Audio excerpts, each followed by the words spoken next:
I'm Lucas from ESI, and today I'm going to show you how to take full control of your Xsynth. Let's start right away. If you want to switch on Xsynth, you have to turn this little knob here. So this contains a step or a switch at the beginning, and yeah, this powers on Xsynth.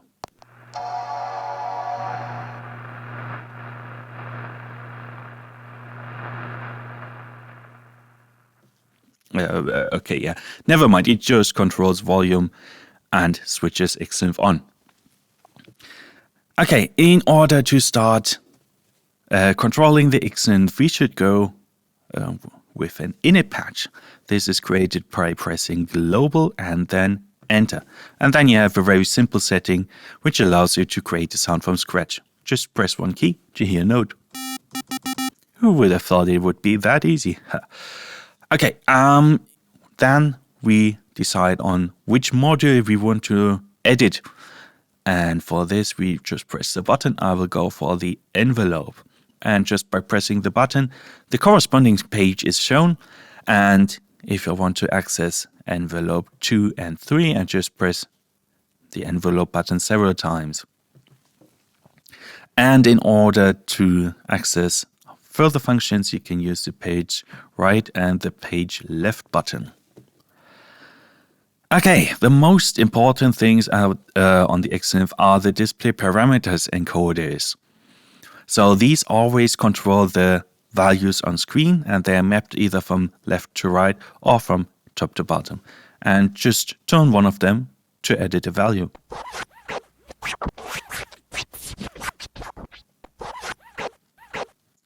Okay, if you take a closer look, you can see if I turn the encoder very slowly, the value changes slowly as well.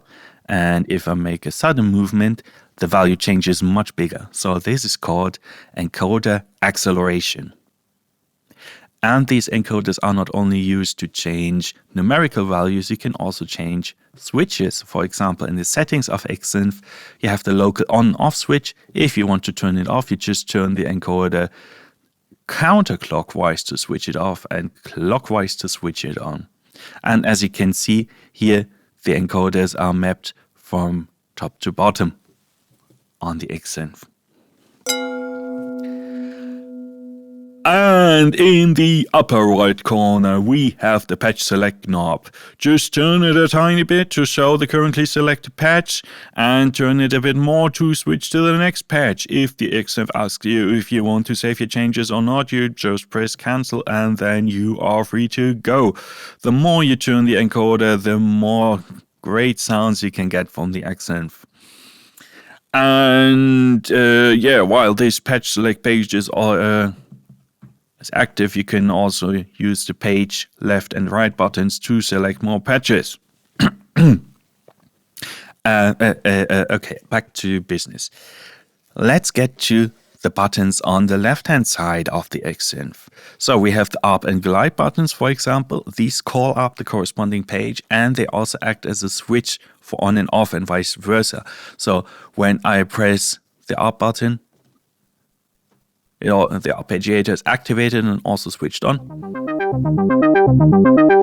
And if I press it again, the arpeggiator is off again. Same goes for the glide.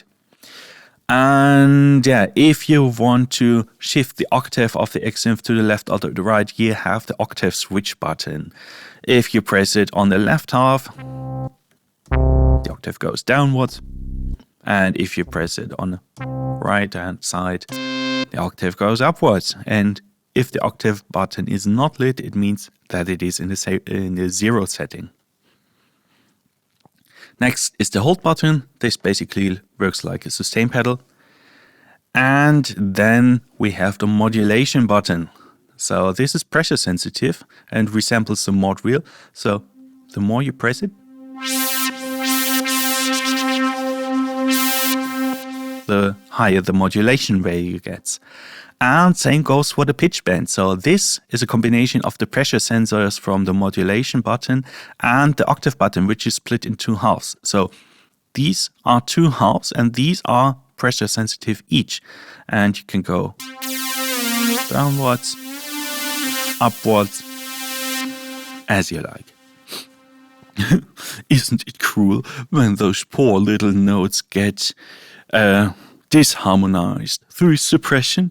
That's why I rarely use this feature. Ha. Okay. This bad joke and many more bad jokes can be found in the Xsynth manual, which we will link below in the video description.